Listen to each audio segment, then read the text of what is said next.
दोस्तों, ऑफिशियली प्रेम के इस YouTube चैनल में आपका स्वागत है। दोस्तों, उम्मीद करता हूं कि आपको मेरा एनालिसिस पसंद आता होगा। तो इस नए एपिसोड में आपका स्वागत है। दोस्तों, अब हम थोड़ा जियोपॉलिटिक्स पे बात करते हैं। कल गार्डियन अखबार है, जो कि एक ब्रिटेन का काफ़ी नामी गिरामी अखबार है, और इसके रिपोर्ट को थर्ड वर्ल्ड की कंट्रियां, जो तीसरी दुनिया के देश है, जो कि अविकसित देश है, विकासशील देश हैं, इसकी रिपोर्ट को काफ़ी ध्यान से पढ़ती हैं। और कितनी दफ़ा तो ये विकासशील देश जो हैं, ये इनके रिपोर्ट के आधार पर इन पश्चिमी देशों से दबाव में आ जाती है, क्योंकि इनका रिपोर्ट अब जैसे हमारे पे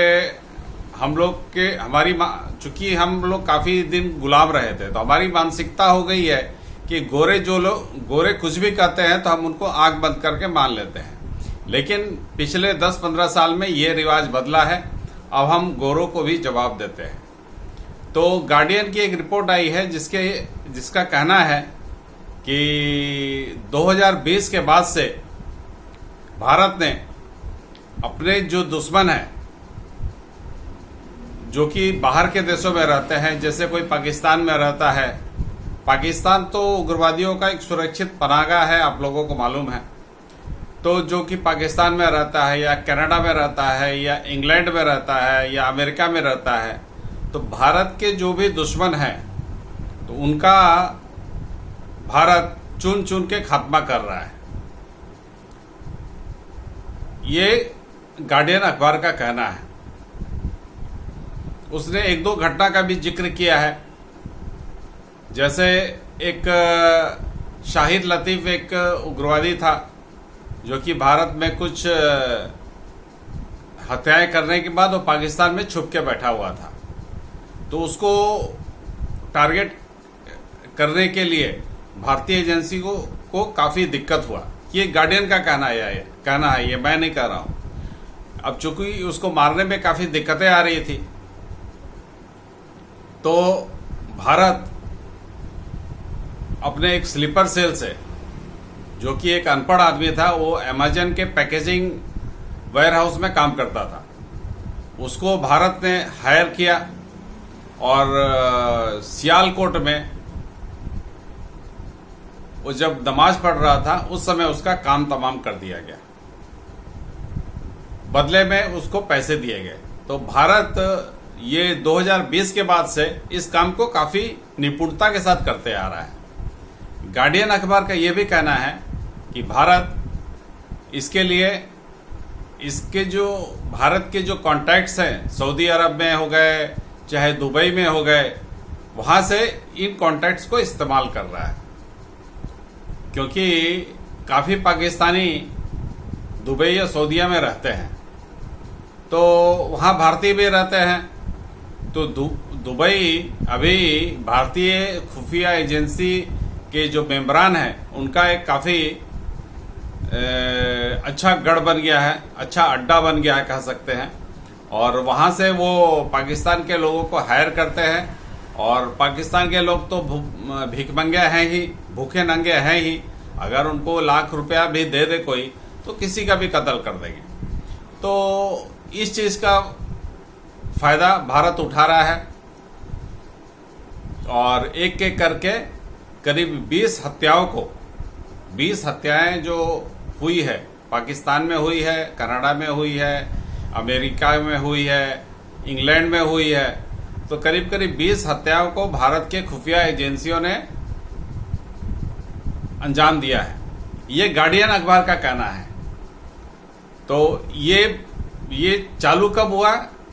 गार्डियन अखबार के मुताबिक ये चालू हुआ पुलवामा में जो हत्या हुई, उसके बाद से भारत ने अपना गियर बदला। क्योंकि आप हत्या तो रोक नहीं सकते हैं। कोई किसी को मारना चाहे तो जितने भी सुरक्षा हो, किसी न किसी तरह से कहीं भी वो टारगेट करके मार सकता है। तो इसको तो भारत ने ये फैसला किया कि इसको अंजाम देने वाले जो लोग हैं उनको ही खत्म कर दिया जाए।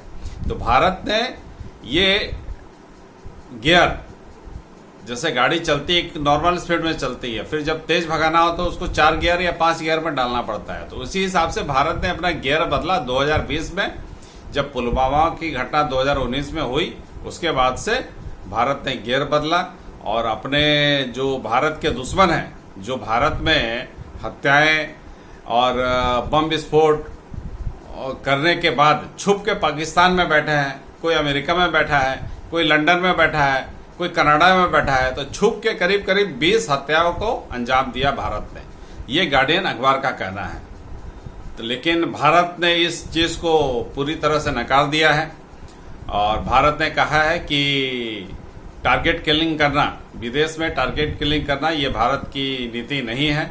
ये स्टेटमेंट हमारे जयशंकर साहब का आया है कि टारगेट किलिंग करना किसी दूसरे देश में, ये इंडिया की पॉलिसी नहीं है। इस तरह सिरे से नकार दिया है।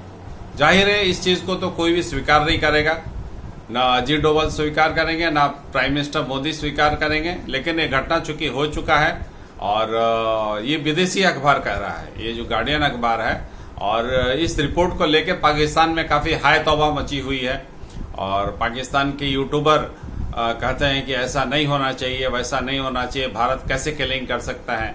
लेकिन वो ये चीज नहीं कह रहे हैं कि अगर किसी देश का अपराधी है तो पाकिस्तान में शरण लेके क्यों बैठा हुआ है, क्यों नहीं पाकिस्तान उस देश के अपराधी को उसको सरेंडर कर देना चाहिए। अगर किसी देश में क्राइम करके कोई आके पाकिस्तान में बैठ गया है तो पाकिस्तान को होना चाहिए, अगर वो देश क्लेम करता है कि फल्ला आदमी क्राइम करके गया है यहाँ से, तो उसको वापस सरेंडर कर देना चाहिए, वापस उसी देश में भेज देना चाहिए ताकि वो अपना अंजाम भुगते। लेकिन पाकिस्तान उस चीज को नहीं बोल रहा है। पाकिस्तान खाली इस चीज के लिए हायतवा मचाया हुआ है कि भारत ने टारगेट किलिंग की है। लेकिन ऐसा हुआ है कि नहीं हुआ है, ये जांच का विषय है। लेकिन ये भारत के हित के हिसाब से काफी अच्छा हुआ है। तो उम्मीद करते हैं आप लोगों को भी पसंद आ रहा होगा कि भारत के दुश्मन जो कि विदेश में रहे, चाहे कहीं भी रहे, और भारत उनको घर में घुस के मारता है। इस बात को इलेक्शन रैली में मोदी जी भी अभी फिलहाल पूरे देश में जो मोदी जी घूम रहे हैं, इलेक्शन रैली में ये चीज बता रहे हैं कि अब पहले का भारत नहीं है, अब भारत घर में घुस के किसी को भी ठोक सकता है अगर उसने भारत में पाप किया है तो अब भारत, पहले क्या था कि भारत विदेश कहीं भारत में कुछ आतंकवादी घटना हो गई, जैसे बॉम्बे में बम ब्लास्ट हो गया, फिर 26/11 बॉम्बे में हुआ, तो इसके उस समय के प्राइम मिनिस्टर मनमोहन सिंह वो यूएन में जाके बोलता है कि देखिए ना पाकिस्तान हमको मार के चला गया, हमारे यहाँ विस्फोट करा रहा है, क्रॉस बॉर्डर टेररिज्म कर रहा है। लेकिन जवाब देने की कुव्वत, जो जवाब देने का हिम्मत, ये मोदी सरकार के कार्यकाल में ही आई है। मोदी सरकार के भारत, ये जो भारत है मोदी सरकार वाला भारत जो है, इसी कार्यकाल में जो दुश्मन को भी कैसे जवाब दिया जाए, इसी काल में ये विधा, इसको कहते हैं विधा, जो दुश्मनों को जवाब देना है, उनके घर में घुस के जवाब देना है, ये जो विधा है ये मोदी सरकार के कार्यकाल में आई है। तो इसीलिए हम मोदी सरकार को इतनी पॉपुलैरिटी इंडिया में हासिल है। आज जो मोदी जी 400 पार का नारा दे रहे हैं, वो इसी कारण से दे पा रहे हैं कि मोदी जी काफी पॉपुलर है। देश का अहित करने वाला अगर देश का हित किया है तो वो चैन से किस वर्ल्ड में कहीं भी नहीं बैठ सकता है। उसे हमेशा इस बात का डर रहेगा कि कब कौन अज्ञात बंदूकधारी मेरा काम तमाम कर देगा। और ये डर अच्छा है, होना भी चाहिए, भारत के दुश्मनों को डरना भी चाहिए। और लेकिन मोदी जी से मेरा कहना है, मोदी जी भारत के दुश्मन जो विदेश में है वो तो मारे जा रहे हैं, लेकिन भारत के दुश्मन जो देश में है उनका क्या? तो उनके लिए भी कुछ कीजिए, और उनके लिए क्या करना है हमसे अच्छा आप जानते हैं। और उम्मीद करता हूं मोदी जी हमारी बात जरूर सुनेंगे, उन ताकतों को भी न्यूट्रलाइज किया जाएगा, ऐसी हमारी आशा है। तो खैर मैं अब गार्डियन अखबार की तरफ चलता हूं। गार्डियन अखबार ने तो बोला, ये आरोप भारत पे लगाया और इसमें पाकिस्तान भी उछलने लगा और पाकिस्तान के जो यूट्यूबर हैं वो भी उछलने लगे।